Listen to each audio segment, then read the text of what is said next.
ऐसे चला देना। तो अपन बात कर रहे हैं क्या, सॉल्ट हाइड्रोलिसिस। अब तक अपन ने जो है वो पढ़ लिया, क्या नाम है उसका, पीएच वीएच कैलकुलेट करना, पानी पानी, स्ट्रॉन्ग एसिड, वीक एसिड, सब पढ़ लिया था, है ना। अब हम लोग पढ़ने वाले हैं, देखो स्ट्रॉन्ग एसिड का पीएच कैलकुलेट करना अपन ने सीख लिया था, स्ट्रॉन्ग बेस का सीख लिया था, वीक एसिड का सीख लिया था, वीक बेस का सीख लिया था, ठीक। पानी के बारे में, ionic product of the water, पानी के बारे में ब्ला ब्ला ब्ला, सारी दुनिया भर की बातें अपन ने सीख ली थी। अब अपन पढ़ते हैं सॉल्ट हाइड्रोलिसिस। तो सॉल्ट कितने प्रकार के होते हैं पहले ये पढ़ें।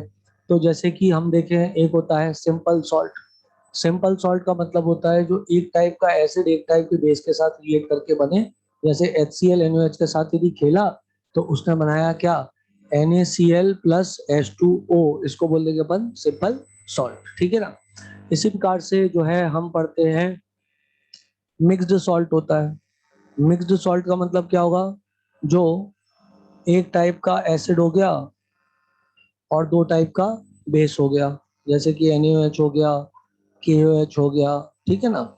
या फिर वाइस वर्सा, मतलब एक टाइप का बेस हो गया और दो टाइप का एसिड हो गया, दो टाइप का एसिड हो गया। तो ये जो है तुम्हारे पास बन जाएगा NaKSO4 और ये बन जाएगा CaOCl2। तो इस टाइप से जो है कैसे बना, ये देखो, एक OH नेगेटिव H प्लस को खा गया और एक OH नेगेटिव इस H प्लस को खा गया, तो इधर एक Cl बचा और इधर बचा OCl2, तो CaOCl2 हो जाएगा। नहीं आया, इधर OCl बचा इधर Cl बचा, तो ये हो गया CaOCl2, ये क्या हो गया, मिक्स्ड सॉल्ट हो गया, ठीक। इसी प्रकार एक डबल सॉल्ट होता है, इसी प्रकार एक कॉम्प्लेक्स सॉल्ट होता है, वो 12th में आएगा, कोऑर्डिनेशन केमिस्ट्री में जरूरत नहीं है। एक एसिडिक सॉल्ट होता है और एक बेसिक सॉल्ट होता है, वो हमको पता होना चाहिए। एसिडिक सॉल्ट क्या होता है, ऐसा सॉल्ट जिसमें H प्लस आयन मिले, मतलब जिसमें रिप्लेसेबल H प्लस आयन मिले, उसको अपन बोलते हैं एसिडिक सॉल्ट, ठीक। जैसे कि हमने बात करी NaHSO4, अब इसमें एक रिप्लेसेबल हाइड्रोजन है, तो इसको क्या बोल देंगे अपन, एसिडिक सॉल्ट बोल देंगे। जैसे कि मेरे पास हुआ NaH2PO4, इसके अंदर दो रिप्लेसेबल हाइड्रोजन है। देखो H3PO4 के अंदर कितने रिप्लेसेबल हाइड्रोजन होते हैं, तीन होते हैं, तो इसमें तीन रिप्लेसेबल हाइड्रोजन होते हैं। यदि देखा जाए तो H3PO3 के अंदर दो ही रिप्लेसेबल हाइड्रोजन होते हैं और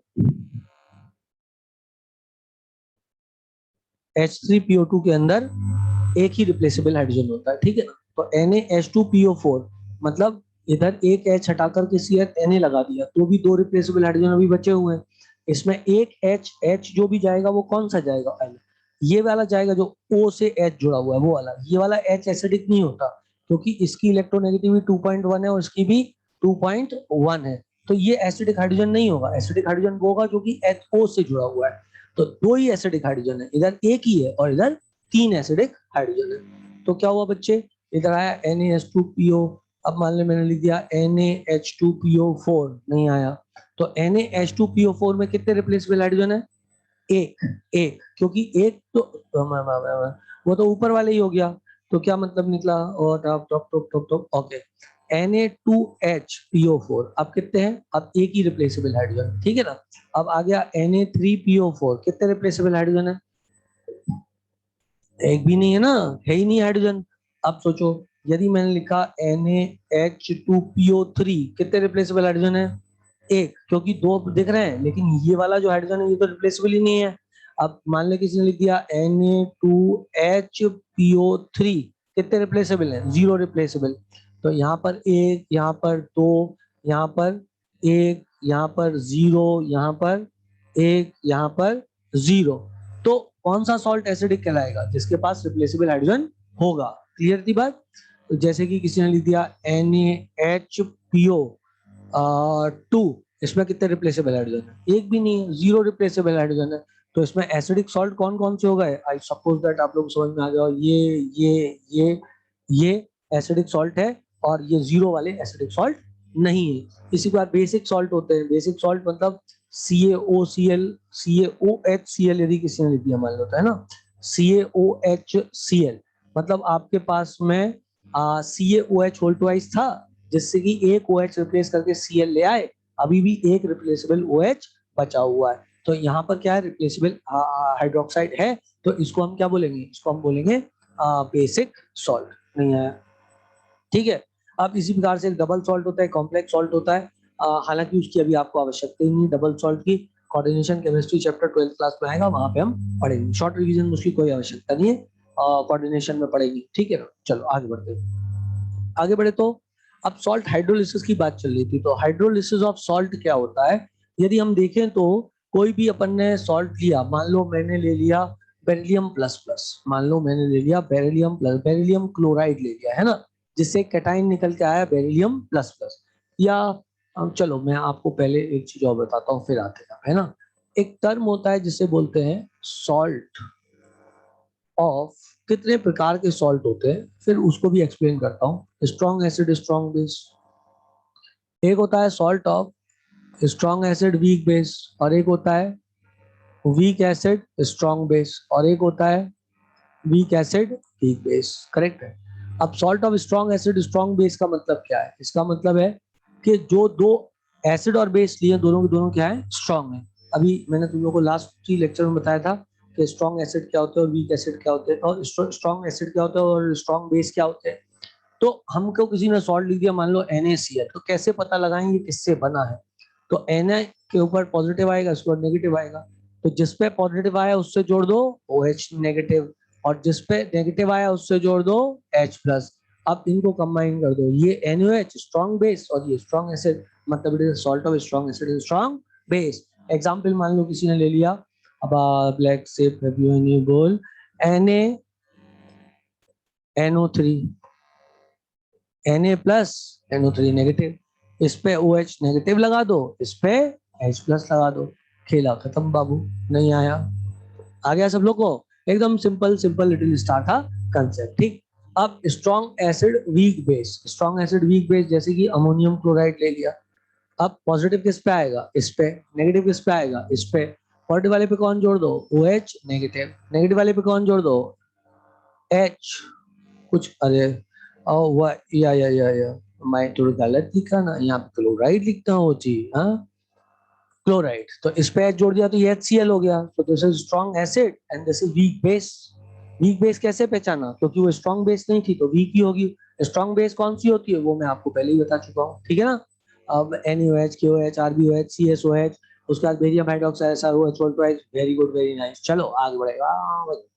weak acid strong base, weak acid strong base की बात करें तो बाबा ब्लैक से, हाँ weak acid strong base CH3COO Na, ये नेगेटिव ये पॉजिटिव, नेगेटिव पे जा लगाओ H प्लस, पॉजिटिव लगाओ OH नेगेटिव, NaOH स्ट्रॉन्ग भैंस, और ये weak acid, salt of weak acid strong भैंस। अब आ जा बेटा, वीक एसिड वीक भैंस जैसे कि CH3COO NH4 पे पॉजिटिव चार्ज, पे नेगेटिव चार्ज, इस पे H प्लस जोड़ो एसिटिक एसिड हो जाएगा, उस पे OH नेगेटिव जोड़ो अमोनियम हाइड्रोक्साइड हो जाएगा।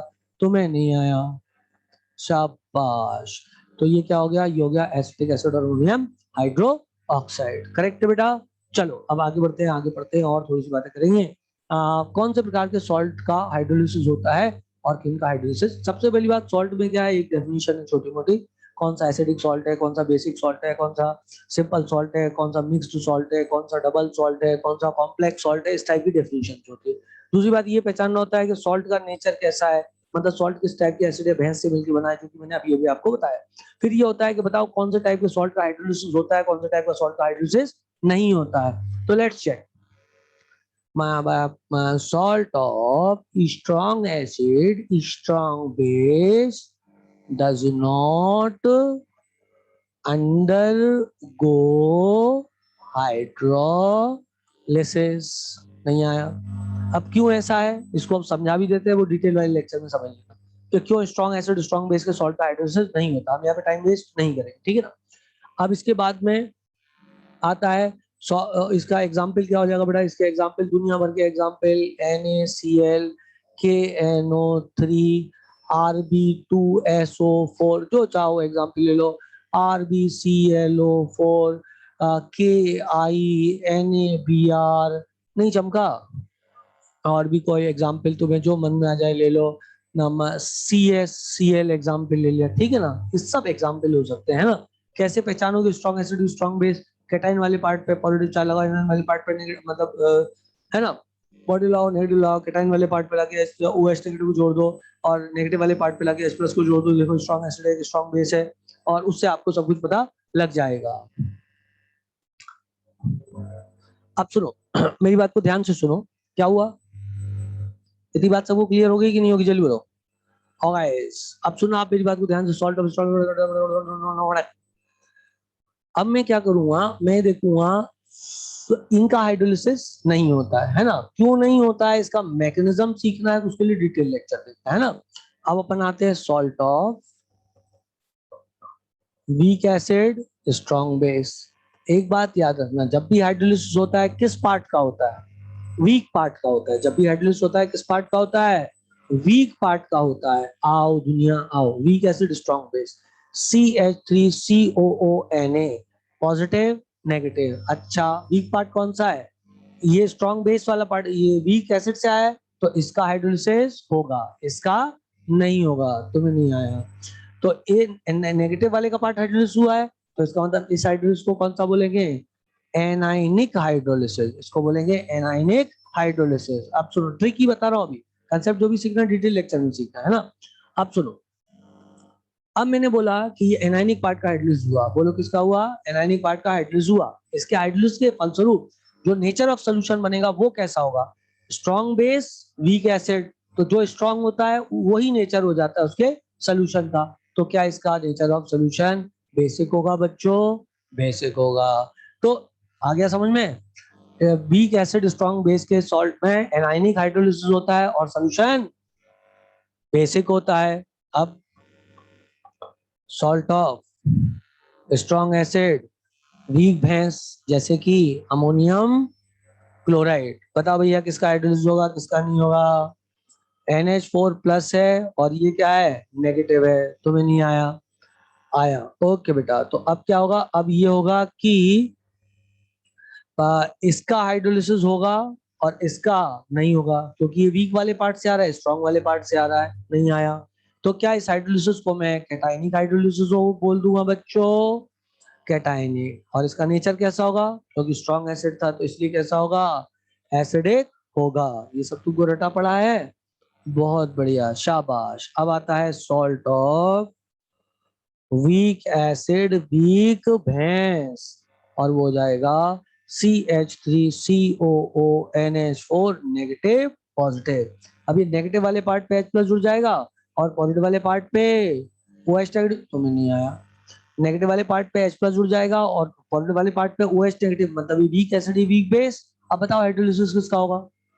दोनों का हाइड्रोलिसिस होगा। एकदम सही बोले तुम लोग, दोनों का होगा हाइड्रोलिसिस। इसका भी होगा और इसका भी होगा। तो क्या मैं कह दूं मैक्सिमम हाइड्रोलिसिस होता है इसमें?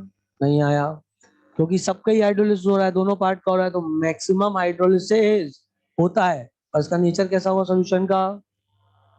Almost neutral. नहीं आया। और जिसका हाइड्रोलिसिस नहीं होता था वो कैसा था? न्यूट्रल। तो इसका नेचर कैसा होता है?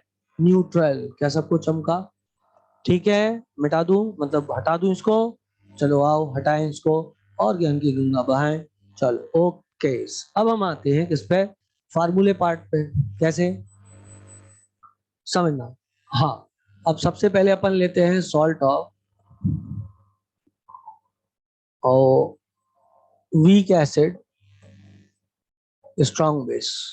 Salt of weak acid strong base, ठीक है। इसका पूरा डेरिवेशन मैंने तुम लोगों को कराया हुआ है डिटेल लेक्चर में। अभी क्या बताऊंगा? ट्रिक्स बताऊंगा, ठीक है। फॉर्मूले तो आपको पता है ना, KH बराबर क्या होता था? KW अपॉन कमजोर। नहीं आया? याद आ गया बेटा? KW अपॉन कमजोर। तो क्या मैं कह सकता हूँ KH बराबर होगा KW अपॉन KA? आया कि नहीं आया? आया कि नहीं आया? आया। अब इसके बाद में और क्या डिराइव किया था मैंने? H H H H बराबर क्या था? Under root of KH/C। ये क्या है बेटा? This is hydrolysis constant. This is hydrolysis constant, है ना। और ये क्या है? ये है डिग्री ऑफ हाइड्रोलिसिस। ये है डिग्री ऑफ हाइड्रोलिसिस। करेक्ट है बेटा? KH की वैल्यू दुनिया जानती है, क्या हो जाएगी? KW अपॉन KA सी, नहीं आया। अब इसके बाद हम क्या निकालने वाले हैं, H प्लस आइन। तो हमको पता है H प्लस आइन का कंसंट्रेशन कैसे देखते थे, एक छाते के नीचे 3 लोग, नहीं आया याद, जिसमें KW सदा ऊपर, याद आया, एक छाते में 2 मंजिल थी, ये बना छाता, ये बनी एक ऊपर की मंजिल, ये नीचे की मंजिल, KW सदा ऊपर की मंजिल पे रहता है। अब ये किसका है बेटा, एसिड वीक है, तो K ऊपर चला जाएगा और C नीचे चला आएगा, नहीं आया, नहीं आया, आ गया, अच्छा बहुत बढ़िया, बहुत सुंदर। Weak acid strong base, weak acid strong base मतलब CH3COO Na, CH3COO Na। क्या बात क्लियर है सब लोग को, सही है, यही है, फॉर्मूले भी चेक करते जाना, मैं कोई गलती ना कर दूं, वैसे मेरी समझ में तो सही कर रहा हूं, है ना। और पीएच क्या होता है, सब प्लस होता है, 7 + pKa/2 + ½ log C, समझे। तो वीक एसिड वाले में सारा प्लस है, वैसे तो इससे H प्लस आ जाता, बस माइनस लॉग ऑफ ये कर दो, आंसर ऐसे ही आ जाएगा, फॉर्मूले की जरूरत ही नहीं पड़ेगी। अंडर रूट काशी से H प्लस, नहीं वो तो ये H था, ये H ही था, इसको चेक कर लो ये मैंने सही लिखा है कि नहीं लिखा है, वैसे तो सही लिखा होगा, सही है वही लिखा है, अंडर रूट तो होगा बेटा, अंडर रूट तो है, तुमने नहीं लगाया होगा, चलो खैर ठीक है बेटा, क्योंकि डिराइव नहीं कर रहे हैं, डायरेक्ट फॉर्मूले में आपको बता रहा हूँ, याद करा रहा हूँ, जिससे टेस्ट जल्दी हो जाए। के एच बराबर KW अपन कमजोर नहीं आया, और H बराबर अंडर रूट ऑफ KH/C, और KH क्या होता है, KH is KW upon Kashi, और H प्लस आइन क्या होता है, एक छाते के नीचे 3 लोग, छाता 2 मंजिल का, मंजिल बना ऊपर की नीचे की, KW सदा ऊपर आता है, A फॉर एवव, तो C नीचे चलेगी, आया। अब चलो बेटा दूसरा लेते हैं, now salt of strong acid weak base, strong acid weak base में आ गया क्या बेटा, अमोनियम क्लोराइड, ठीक है बच्चों। तो सबसे पहले KH वो क्या होता है, हाइड्रोलिसिस कांस्टेंट, तो उसकी वैल्यू कितनी हो जाती है, KH बराबर KW अपॉन कमजोर, कमजोर यहाँ पे भैंस है, तो भाई KB हो जाएगा। H बराबर क्या था, under root of KBC which is equals to under root of KB की वैल्यू कितनी है, सॉरी KH से, उल्टा लिख दिया मैंने, गलत लिख दिया मैंने, 1 मिनट को इसको सुधार दूं, कैचरा हो गई है ना। देखो इसमें कोई कंफ्यूजन नहीं होना चाहिए, कायदे से मैं कंसेप्ट भी लगा सकता हूँ यहाँ पे, वो कोई बड़ी बात नहीं। देखो ये अमोनियम आयन है और ये क्लोराइड आयन है, हाइड्रोलिसिस किसका होगा, अमोनियम आयन का हाइड्रोलिसिस होगा। तूने पकड़ा अमोनियम आयन, इस पर मारा पानी, HOH पानी मारा, और यहाँ पे लिख दिया क्या, अमोनियम हाइड्रोक्साइड, और क्या लिख दिया, अमोनियम हाइड्रोक्साइड प्लस, थोड़ा सुंदर हैंड राइटिंग लिखना पड़ेगा, मान लो मैंने यहाँ पर लिया अमोनियम आयन, उसके मुंह पे मारा पानी, I will have ammonium hydroxide plus H plus ion, nature कैसा हो गया एसिडिक, क्योंकि H प्लस आयन बचेगा, इसके मोल ज्यादा होंगे, इसके मोल तो टूटेंगे नहीं ज्यादा, है ना। अब तुमने क्या देखा यहाँ पर, तुमने देखा C - CH, नहीं आया, तो तुम्हारे पास KB बराबर कितना आ जाता, C²H² अपॉन C1 - H, और C ने मारा C को, 1 - H 1 होगा, तो CH² बराबर KB हो जाएगा, तो H बराबर क्या हो जाएगा, KB/C का अंडर रूट, KB/C का अंडर रूट, ये हो जाएगा क्या, H। लास्ट इक्वेशन में मैंने कुछ गलत तो नहीं लिखा था, इसलिए मैं बार बार पूछ रहा था, हाँ सही लिखा था, वहां भी यही लिखा था बेटा, KH/C, इसको भी आप डिराइव कर सकते हो, उसमें कोई बड़ी बात नहीं, ऐसा लिखा है ना, एसिटिक एसिटेट प्लस HOH तुमने लिखा, ये क्या आ गया बेटा, ये आ गया एसिटिक एसिड आ गया, और प्लस क्या आ गया, OH नेगेटिव, इसलिए इसके हाइड्रोलिसिस से बेसिक सोल्यूशन का नेचर होता है। यहाँ तुमने लिखा C - CH, बस इसको लिखोगे तो क्या आ जाएगा, ये आ जाएगा KH बराबर, सॉरी KH बराबर क्या आ जाएगा, KH बराबर आ जाएगा तुम्हारा CH², तो H बराबर क्या आ जाएगा, KH/C का अंडर रूट, सही लिखा था ये, कोई गलत नहीं, ठीक है ना। चलो वापस आ जाओ, वापस आ जाओ बेटा, ये आ गया Kb/c, ठीक। तो KH आ गया आपका और आपका H आ गया। H क्या होता है, अंडर रूट ऑफ Kb/c होता है। H प्लस साइन क्या होता है बेटा, एक छाते के नीचे 3 लोग। छाता कितने मंजिल का, ऊपर की मंजिल पे सदा। W, B फॉर बिलो, तो KB नीचे आएगा तो C ऊपर चली जाएगी। नहीं आया, आया। अच्छा, और इसका पीएच बराबर क्या होता है, इसमें सब माइनस है, 7 - PKB/2 minus half log C। नहीं आया क्या बेटा,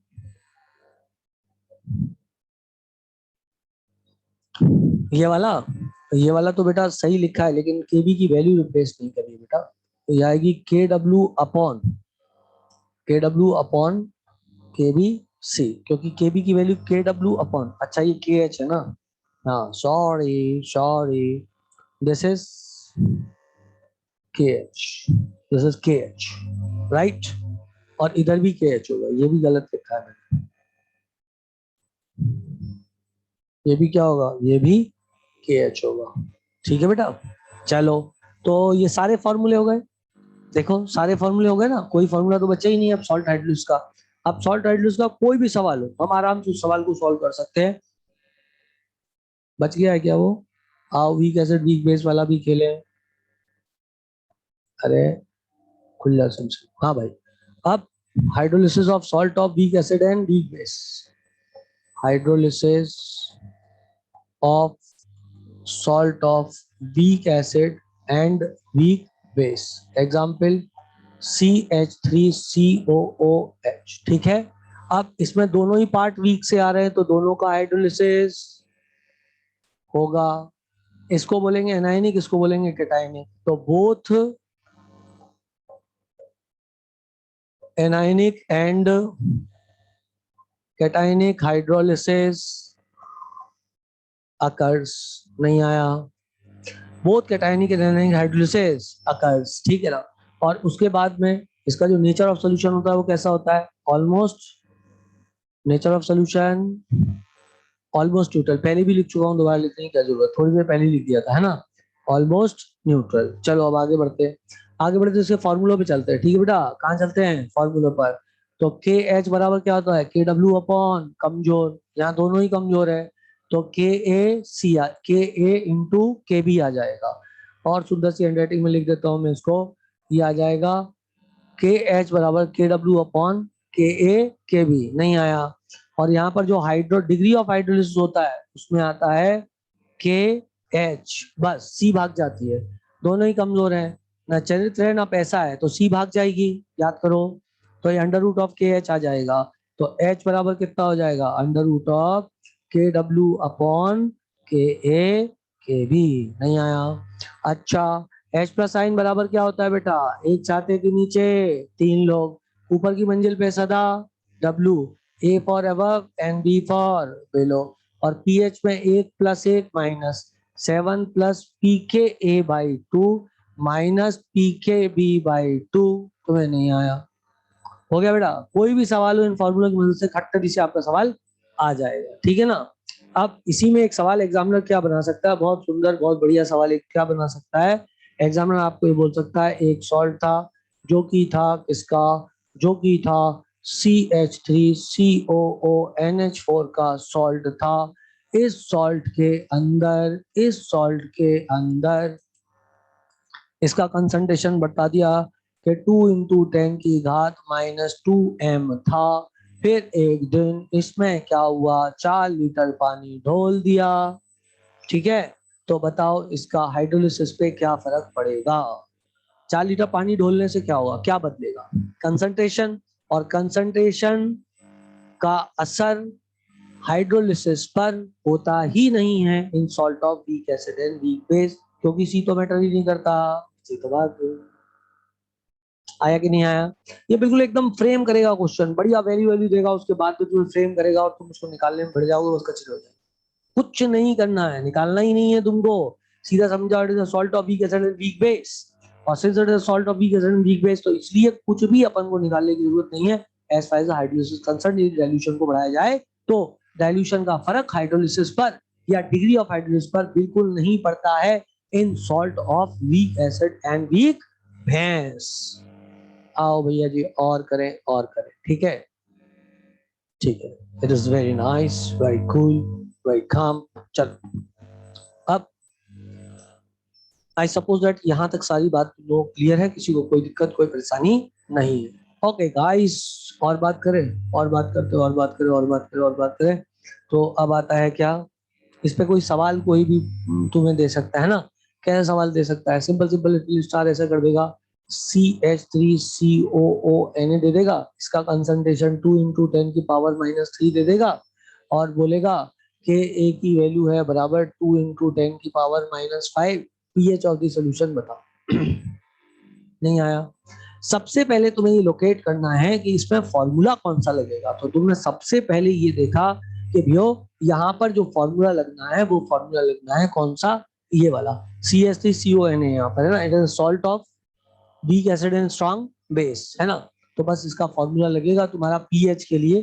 तो सबसे बढ़िया मेरे को क्या लगता है पता है, KH H प्लस साइन निकाल लो, minus log of H plus sign कर दो, वो सबसे आसान लगता है मेरे को। और H प्लस साइन तुमको पता है बराबर क्या होता है, एक छाते के नीचे 3 लोग, KW सदा ऊपर, और ये है सॉल्ट ऑफ वीक एसिड, तो KA आ जाएगा और नीचे C आ जाएगा। तुम्हें नहीं आया तो H प्लस साइन बोलो बेटा, तो ये कितना हो जाएगा, ये हो जाएगा 10⁻14 इंटू के कितना हुआ 2 × 10⁻⁵ अपॉन C कितना हुआ 2 × 10⁻³ इसने इसको मार दिया।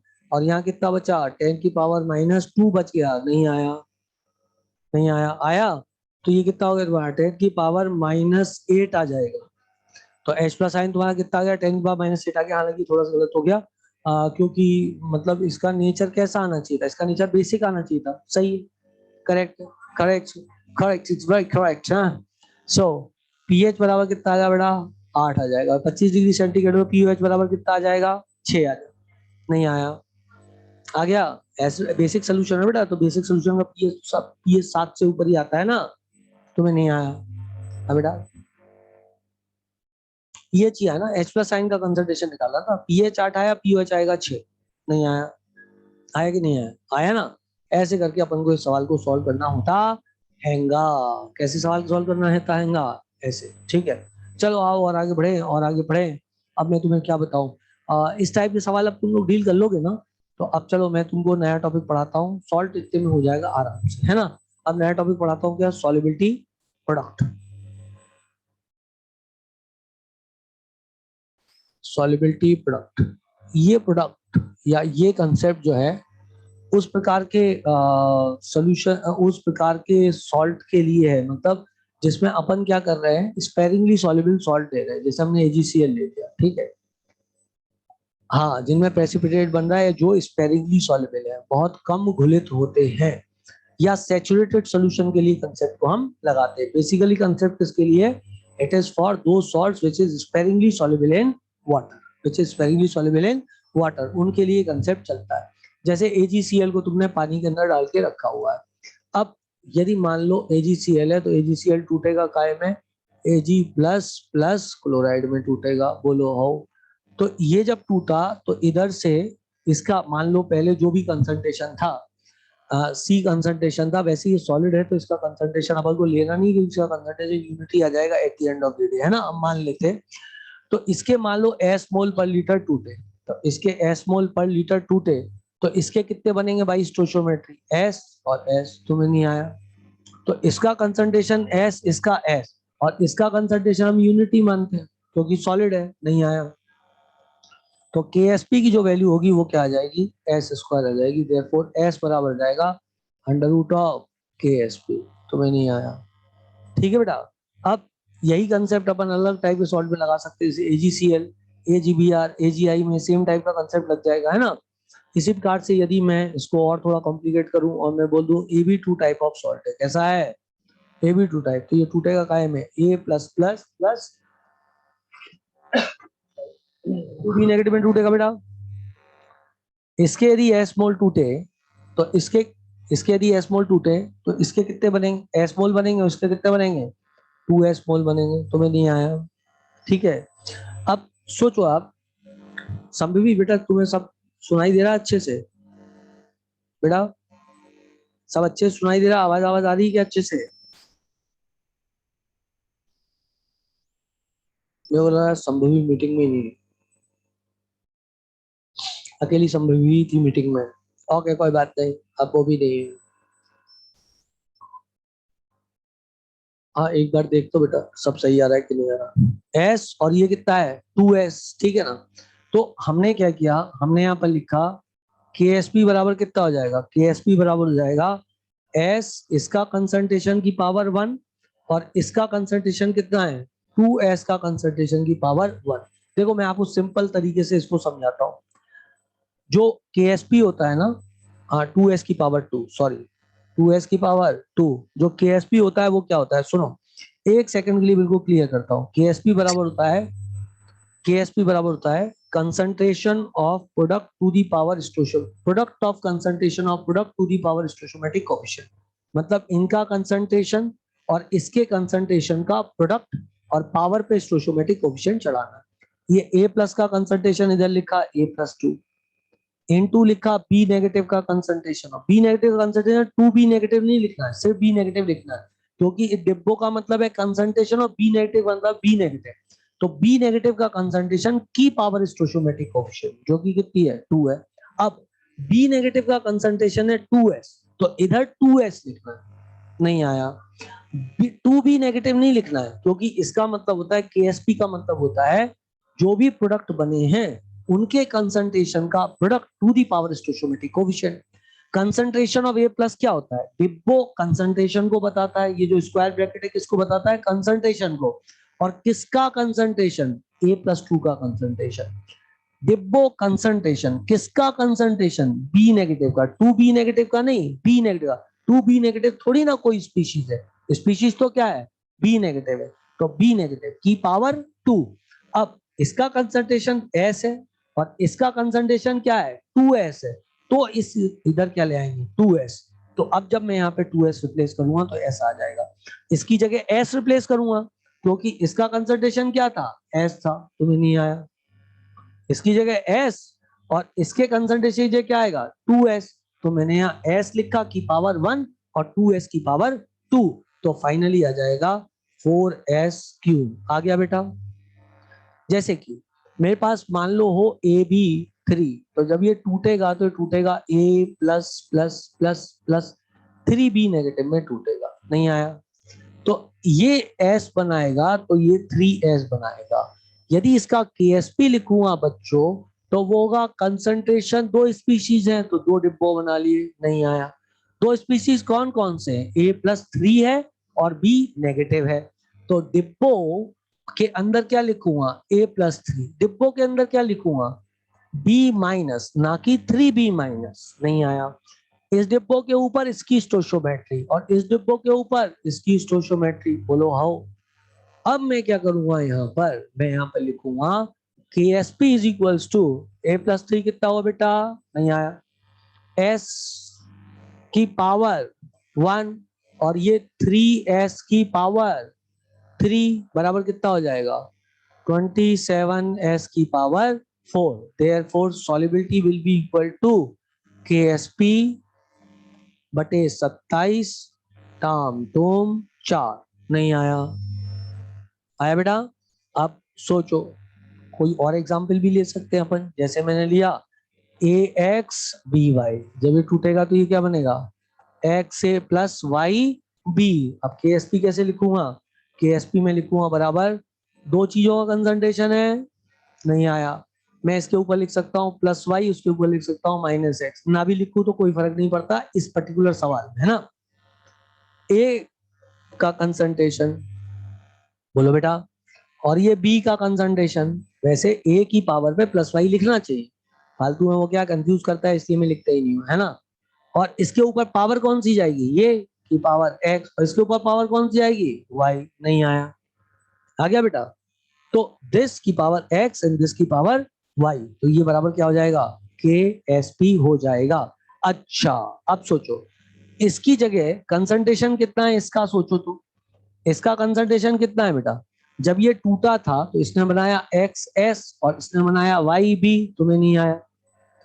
देखो जब ये एक इसका स्टोचियोमेट्री 1 थी तो ये आया था 1s और 3 थी तो 3s, तो जब x है स्टोइचियोमेट्री तो xs और y भी।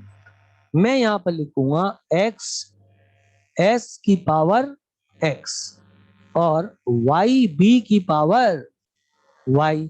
अब जब इसको ओपन करूंगा तो दिस विल बी x की पावर x, s की पावर x इंटू y की पावर y और कौन था ये y s था, स्पेलिंग मिस्टेक,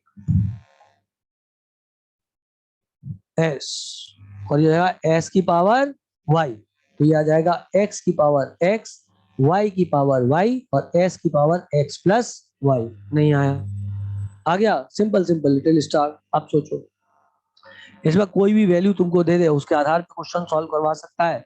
जैसे कि तुमको जो है वो दे दिया Ag3PO4 दे दिया, बोलो आओ, लिया लेकर के बोल दिया Ag3PO4 मेरे पास था मालिक और इसकी KSP वैल्यू थी कितनी, 4 है ना ये, तो 27 इंटू 10 की पावर माइनस 24 थी। सॉल्युबिलिटी बताओ कितनी होगी, सॉल्युबिलिटी बताओ कितनी होगी, निकाल सकते हैं क्या? Let's try.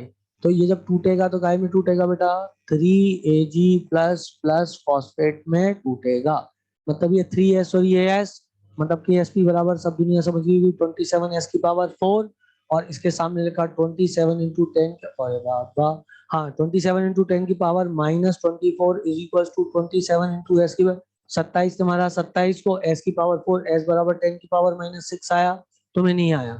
अब एग्जामिनर जी तुमसे पूछता what is concentration of Ag+3, तो कंसंट्रेशन ऑफ Ag+3 कितना हो जाता है, कौन होशियार बच्चा बताएगा?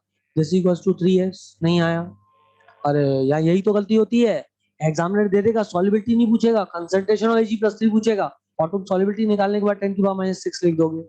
ठीक है ना, तो Ag प्लस का कंसंट्रेशन 3s के बराबर है, जबकि फॉस्फेट का कंसंट्रेशन बच्चों s के बराबर है, तो this is equal to 3 into 10 की power minus 6 and this is equal to 10 की पावर माइनस 6 m। बोलो हाउ, क्या सबको बात क्लियर है?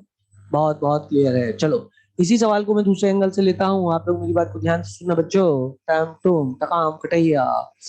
Ag3PO4 एग्जामिनर ने दिया डाम डूम और उसने बोला भैया भैया इसके अंदर Ag प्लस का कंसंट्रेशन था, अब लाइक से बेबी बोल 6 इंटू 10 की पावर माइनस 6 था, मान लो उसने ऐसा बोल दिया, ठीक है। उसने बोला Ag प्लस का कंसंट्रेशन 6 इंटू 10 की पावर माइनस 6 था, बताओ इसका KSP वैल्यू क्या होगा। तो क्या दुनिया ये बात कर पाएगी, Ag3PO4 है तो ये 3s रहा होगा और ये s रहा होगा, तो क्या दुनिया लिख सकती है 6 इंटू 10 की power minus 6 is equal to 3s, बोलो हाउ। तो s की वैल्यू कितनी आ जाएगी बेटा, s की वैल्यू आ जाएगी 2 इंटू 10 की पावर माइनस 6, तो KSP की वैल्यू बच्चों कितनी है 27 इंटू ब्लैक से s की पावर 4, बोलो हाउ। तो क्या मैं यहाँ पर लिख सकता हूँ 27 इंटू 2 इंटू 10 की पावर माइनस 6 का टकला 4, 2 दूनी 4 दूनी 8 दूनी 16, तो इसका मतलब 16 आ जाएगा, क्या मैंने गलत बोला? 16 इंटू 27 इंटू 10 की पावर माइनस 24, देखो मैंने गणित सही किया क्या, करेक्ट है। तो इस टाइप से सवाल निकाला कभी भी जा सकता है। ये रिवर्स में दे दिया था, इसका कंसंट्रेशन दिया था और KSP निकलवाया था, नहीं आया। अब इस टाइप के सवाल आप बहुत आराम से निकाल सकते हो, आपको कोई दिक्कत कोई परेशानी इसमें नहीं होनी चाहिए, ठीक है बेटा। अब इसके बाद में आता है कॉमन आयन इफेक्ट का कोई सवाल यदि निकालो, A2B3 और लोग कर लेते हो उसमें क्या बड़ी बात है। A2B3 मान लो किसी ने दिया टर्म तो हो जाएगा 2A प्लस 3B, टकले में चार्जेस लगाने की कोई जरूरत नहीं KSP में, है ना। तो KSP बराबर क्या हो जाएगा, ये बेटा 2s और ये 3s, बहुत ही सिंपल सिंपल लिटिल स्टार, और ये 3s की पावर क्यूब। तुम्हें याद है मैं एक स्टेप खा गया यहाँ पर, मैं स्टेप लिख सकता था KSP इज इक्वल टू दो स्पीसीज तो दो डिब्बो, दो स्पीशीज तो दो डिब्बो, इस डिब्बों में A, इस डिब्बों में B, इस डिब्बों के ऊपर 2, इस डिब्बों के ऊपर 3, A का कंसंट्रेशन 2s के बराबर है, 2s के डिब्बा, और ये कितना हो जाएगा, ये हो जाएगा 108 s की power 5 is equal to KSP। तुम्हें नहीं आया, क्लियर है। इस टाइप का भी सवाल करने में कोई बड़ी बात नहीं है, सिंपल सिंपल स्टार्ट होता है।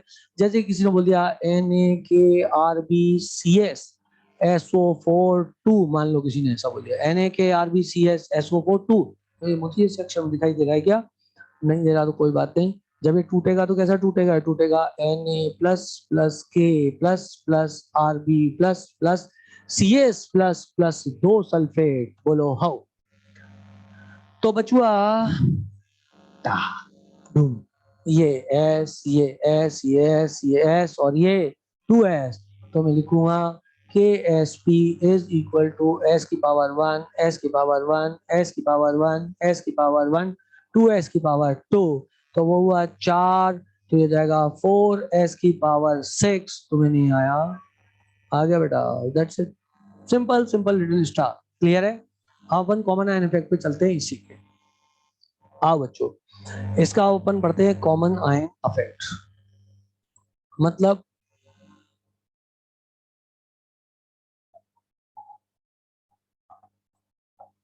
Common ion effect. इस कॉमन आयन इफेक्ट में हमें क्या करना है वो आप बात को समझना। कॉमन आयन इफेक्ट के अंदर हमें क्या करना है, 15-20 मिनट और पढ़ाऊंगा उसके बाद नहीं है। हाँ ठीक है, जाओ आ जाओ। तो हाँ हाँ आ जाओ, कॉमन आयन, लेकिन मैं तब तक पढ़ाता रहूंगा। ओके, तो common ion effect, common ion effect का मतलब क्या हुआ, कॉमन आयन इफेक्ट का मतलब ये हुआ कि मैंने क्या किया यहाँ पर, ये ले लिया एक सॉल्ट ले लेता हूँ, मान लो मैंने यहाँ पे सॉल्ट ले लिया AgCl, करेक्ट है बेटा, और AgCl को मैंने तोड़ा Ag प्लस प्लस क्लोराइड में, करेक्ट है, और इसका मैंने KSP वैल्यू भी डिफाइन कर दिया बराबर, मान लो 2 × 10⁻⁻12 बता दिया, ठीक है बेटा। अब इसके अंदर बाहर से मिलाया गया एक स्ट्रॉन्ग इलेक्ट्रोलाइट, स्ट्रॉन्ग इलेक्ट्रोलाइट का नाम रखा NaCl, करेक्ट है, और NaCl की जो मैंने इधर मोल मिलाए, मान लो 2 × 10⁻³ मोल मिलाए, और यहाँ पर सोल्यूशन था 1 लीटर का, ठीक है बेटा। तो जो इधर कंसंट्रेशन आएगा, मतलब इधर जो कंसंट्रेशन क्लोराइड से NaCl से आएगा 2 × 10⁻³ आएगा, ठीक है ना, इसके वॉल्यूम को नेग्लेक्ट कर दो, है ना। तो आप सोचो AgCl यदि NaCl ना आता तो क्या होता, तो वो KSP से क्लोराइड का कंसंट्रेशन हमारे पास सिंपल आ जाता, KSP = S² हो जाता, कोई दिक्कत ही नहीं थी। परंतु चूंकि अब बाहर से कॉमन आयन आया है, इसलिए अब क्या होगा, अब हमें लिखना पड़ेगा AgCl is equal to Ag plus plus chloride. अब क्या हुआ, अब यहाँ पर इसका कंसंट्रेशन कितना आ जाएगा, इससे आने वाला, अब देखो, अब पहले जब नहीं था, जब कौन नहीं था, जब NaCl नहीं था, तो ये भी S मोल टूटा था, ये भी S मोल टूटा था, तो S² बराबर KSP आ गया था। परंतु जब NaCl आएगा तो रिएक्शन बैकवर्ड डायरेक्शन में जाएगी, और यदि रिएक्शन बैकवर्ड डायरेक्शन में गई तो क्या होगा, तो डेफिनेटली ये S ना रह करके क्या हो जाएगा, S' हो जाएगा, ये भी S' हो जाएगा, प्लस बाहर से NaCl से कितना आया, 2 × 10⁻³ आया। और एक बात समझना, ये स्ट्रॉन्ग इलेक्ट्रोलाइट से आ रहा है बाहर से, और ये आ रहा है वीक इलेक्ट्रोलाइट से, तो स्ट्रॉन्ग इलेक्ट्रोलाइट से जो भी क्लोराइड आएगा, तो अपन नीट के हिसाब से सोचे तो वही डोमिनेटिंग होता है। यदि वो डोमिनेटिंग नहीं होगा तो फिर क्वाड्रेटिक क्वाड्रेटिक लग जाएगी, फिर दिक्कत होना चालू हो जाएगी, ठीक है ना। तो ये बाहर वाला ही डोमिनेटिंग होता है, तो S' प्लस 2 × 10⁻³ को हम क्या लिख सकते हैं, इसको हम लिख सकते हैं 2 × 10⁻³ अब सोचो, अब मुझे पता है कि KSP बराबर क्या होता है, KSP बराबर होता है बच्चों कंसंट्रेशन ऑफ Ag प्लस 2 डिब्बों की पावर 1 की पावर 1। अब सोचो KSP की वैल्यू तुमको दी हुई है यहाँ पर, और KSP की वैल्यू कितनी दी है, अब 2 × 10⁻12 दी है।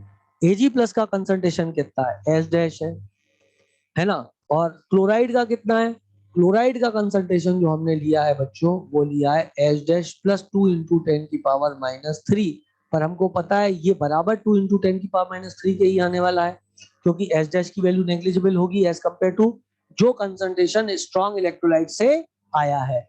तो यहाँ पर मैं लिख दूंगा S' is equal to 2 × 10⁻12 upon 2 × 10⁻³ क्योंकि ये पूरी वैल्यू 2 × 10⁻³ है, तो अपॉन में चली जाएगी, तो S' बराबर हो जाएगा 10⁻⁹।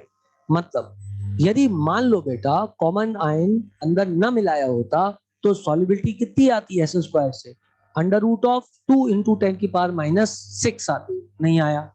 S² बराबर KSP इतना होता ना, तो वो आती 1.41 इंटू 10⁻⁻⁶। लेकिन जब आपने कॉमन आयन मिलाया तो कॉमन आयन मिलाने के कारण क्या हुआ बच्चों, जैसे ही आपने यहाँ पर कॉमन आयन आप मिलाओगे, कॉमन आयन मिलाने के कारण रिएक्शन बैकवर्ड डायरेक्शन में जाएगी और सॉल्युबिलिटी क्या होगी बेटा, कम हो जाएगी। उसके कारण सॉल्युबिलिटी यहाँ कितनी होगी, 10⁻⁹ होगी। अब यहाँ पे एक बात हमको समझनी है, सुनना बात को ध्यान से। जो कॉमन आयन का कंसंट्रेशन होता है वो वही होता है जो बाहर से आया है, और स्टोइचियोमेट्री ओरिजिनल रिएक्शन की होती है। जो कंसंट्रेशन होता है कॉमन आयन का वो होता है जो बाहर से आया, और स्टोइचियोमेट्री ओरिजिनल रिएक्शन की होती है। नहीं आया, आ गया बेटा। चलो तो अब बात करते हैं अपन इसकी फटाफट झटाफट। तो मैंने यहाँ पे लिख दिया, जैसे कि मान लो मैं यहाँ पे ले लूं CaCl2 का सैचुरेटेड सोल्यूशन मैंने बनाया हुआ है, calcium plus plus plus 2 chloride, correct है बेटा। और इसकी KSP वैल्यू मेरे को किसी ने दे दी 4 इंटू 10⁻⁻8। ठीक है, ये मेरे को किसी ने इसकी KSP वैल्यू बताई। अब मैंने क्या किया, मैंने इसमें बाहर से ऐड किया AlCl3 assuming that it is a strong electrolyte, assuming that it is a strong electrolyte मतलब 100% टूट जाएगा। और इसका कंसंट्रेशन मुझे दिया गया 2 इंटू 10⁻⁻3 मोल, ये 1 लीटर लिया हुआ है। तो और इसके वॉल्यूम को नेग्लिजिबल मान लिया। बोलो हाउ। अब जब ये इसके अंदर आया तो इसके अंदर आकर के ये क्या करेगा, अब कंसंट्रेशन को अल्टर होने वाला है, मतलब इधर यदि CaCl2 टूटता तो ये S था, ये 2S था, नहीं आया। बोलो बेटा। लेकिन जैसे ही इधर कॉमन आयन आएगा, रिएक्शन बैकवर्ड डायरेक्शन में जाएगी, तो क्या ये S का ये 10⁻⁻8 है, ये S का S डैश हो जाएगा बेटा, और ये 2S का 2S डैश प्लस 6 इंटू 10⁻⁻3 हो जाएगा। तो मैं नहीं आया बेटा। AlCl3 का कंसंट्रेशन है 2 इंटू 10⁻⁻3, तो आने वाले क्लोराइड का तो 3 गुना ज्यादा होगा ना, क्योंकि AlCl3 3 कैसे टूटेगा, हमने एज्यूम किया स्ट्रॉन्ग इलेक्ट्रोलाइट है, तो एल्युमिनियम +3 क्लोराइड में टूटेगा ना। तो ये 2 इंटू 10⁻⁻3 है, तो ये इसके 3 गुना ज्यादा 6 इंटू 10⁻⁻3 होगा ना। तो ये हो गया 6 into 10⁻⁻3 which is approximately equal to 6 into 10⁻⁻3। तो मैं नहीं आया। तो अब मैं लिखूंगा KSP is equal to concentration of this calcium plus plus concentration of chloride की पावर स्क्वायर। कंसंट्रेशन के डिब्बों मैंने गलत बनाए हैं, हालांकि कंसंट्रेशन के डिब्बों कैसे स्क्वायर डिब्बों बनाते हैं, बोलो बेटा। स्क्वायर डिब्बो स्क्वायर डिब्बो स्क्वायर डिब्बो स्क्वायर डिब्बो की पावर 2। कैल्शियम प्लस प्लस का कंसंट्रेशन कितना है, S डैश, नहीं आया। और इसका क्लोराइड का कंसंट्रेशन कितना है, 6 इंटू 10⁻⁻3, और स्टोइचियोमेट्री में वो लगेगा जो इधर लिखा है। देखो कंसंट्रेशन बाहर से आता है, स्टोइचियोमेट्री ओरिजिनल रिएक्शन की होती है, नहीं आया। स्टोइचियोमेट्री क्या होती है, ओरिजिनल रिएक्शन की होती है। क्लियर है बेटा। और ये क्या हो जाएगा, ये हो जाएगा बराबर KSP। करेक्ट थी बात, हो गया, कोई दिक्कत कोई परेशानी नहीं है। बस इससे अपन इसको कैलकुलेट आराम से कर सकते हैंगे। ठीक है, चलो 1 सेकंड का होल्ड, बस फिर बताता हूं।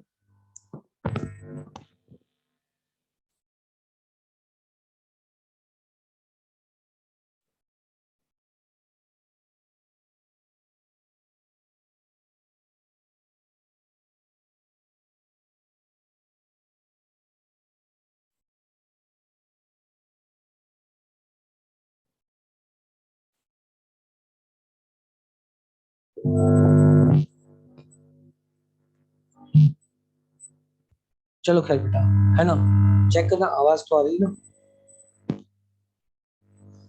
है ना। नहीं अभी बंद तो नहीं हो गई। यस सर क्लियर है। अरे किसने बताया, संभव ही नहीं बताया सर, क्लियर संभव ही आवाज आ रही है बेटा। अब तो संभव ही नहीं है उसमें। ठीक है चलो, है ना, एक बार चेक कर ले बेटा, नहीं तो अपन में कचरे हो गए, है ना। तो ये वाला सवाल सबको क्लियर हो गया कि नहीं हो गया, ठीक है ना। एक सिंपल सवाल और बता देता हूँ तुम लोगों को प्रेसिपिटेशन का, उसके बाद ऑफ ही कर रहा हूँ, है ना। तो एक सिंपल सवाल प्रेसिपिटेशन का और बता देता हूँ, और वो कंसेप्ट क्या है सुन ले, बस फिर बच जाना 2 मिनट के लिए, है ना। तो प्रेसिपिटेशन का कंसेप्ट क्या है, प्रेसिपिटेशन का एक सिंपल कंसेप्ट ये होता है कि हमें ऐसा होता है कि कोई ये दे देता है कि कब प्रेसिपिटेशन चालू हो जाए, मतलब प्रेसिपिटेशन कब चालू होता है। एक्चुअली क्या है कि जब मैंने डिटेल में पढ़ा है तो आप लोगों को पता है एक टर्म होता है आयनिक प्रोडक्ट, एक टर्म होता है आयनिक प्रोडक्ट, और एक होता है सॉल्युबिलिटी प्रोडक्ट।